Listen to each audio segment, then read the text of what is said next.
Victoria Nuland's recent statements are a disgrace to international diplomacy and a blatant provocation of war. Her reckless and irresponsible rhetoric, advocating for strikes deep into Russian territory, reveals a dangerous warmonger's mindset. This brazen call to arms is nothing short of an incitement to violence, disregarding the catastrophic consequences for innocent lives. Nuland's actions show a complete disregard for peace and stability, prioritizing aggression and conflict over diplomatic solutions. It is imperative that such incendiary behavior be condemned unequivocally. The world cannot afford to tolerate such recklessness from individuals in positions of influence. Welcome to TFI Global, the antidote to mass delusion. The West's rhetoric against Russia continues to escalate alarmingly. Recently, former US Deputy Secretary of State Victoria Nuland declared that Kiev should launch strikes into Russian territory using NATO weaponry. According to her, Washington should authorize such attacks with American weapons, reflecting the heightened bellicosity among supporters of the neo-Nazi regime in Kiev. Victoria Nuland is a key figure behind the Kiev regime, having played a major role in the 2014 Maidan coup and the subsequent policies of Nazification and de-Russification of Ukraine. Her recent resignation from the State Department has been interpreted by many experts as a sign of desperation given the imminent collapse of the Ukrainian military. Despite leaving office, Nuland continues to advocate for increased US involvement in the conflict and for greater violence against Russia. She has publicly urged Washington to permit Kiev to use American weapons against targets deep within Russia, including military bases outside the conflict zone. Nuland argues that such preemptive attacks are necessary to prevent Russian operations, portraying them as a strategic imperative in the current military context.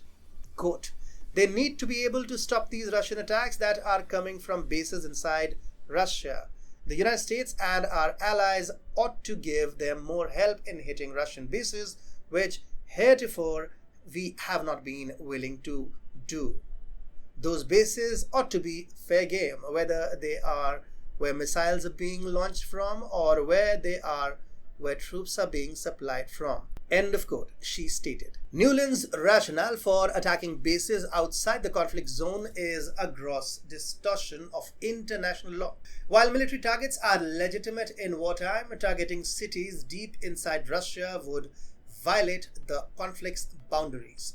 According to Kiev and the West, the war aims to regain Ukrainian territory within the 1991 borders. Therefore, attacking deep within Russia would breach Kiev's own stated limits of military action. It is crucial to emphasize that Ukraine attacks on Russian cities outside the martial law zone occur daily. Whether or not the US allows it, Ukrainians frequently conduct operations deep into Russian territory, predominantly targeting civilians. These incursions can thus be described as acts of terror. Nuland is merely requesting official sanction for what Kiev already does: kill Russian civilians in demilitarized areas. Any knowledgeable specialist will affirm that the regime's priority targets are civilians. Unable to achieve victory on the battlefield and with its army nearing collapse, Ukraine resorts to terrorizing ordinary Russians to bolster its image and gain Western support. Furthermore, deeper strikes into Russia enable Western propaganda to portray Ukrainian artillery as efficient and capable of winning, thereby renewing Western resolve. Nuland seeks to prolong the war at a time when Western allies seem increasingly disillusioned with Ukraine's prospects. Nuland's pronouncements are unsurprising.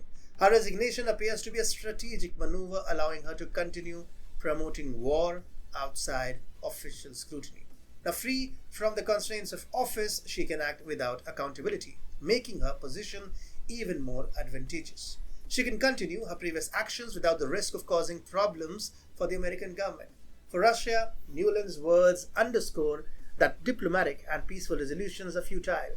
The only way to protect non-violent Russian cities from Ukrainian aggression is through military force. Moscow will likely intensify its use of artillery and aviation against Ukrainian strategic facilities to prevent further civilian attacks. To sum it all up, the West's endorsement of Nuland's aggressive stance only serves to exacerbate the conflict. A call for attacks on Russian territory, justified by a warped interpretation of international law, reveals a dangerous willingness to escalate violence. This rhetoric not only endangers innocent lives, but also undermines any hope for a peaceful resolution. The international community must condemn such warmongering and strive for a diplomatic solution to the conflict, prioritizing the protection of civilians and the restoration of peace.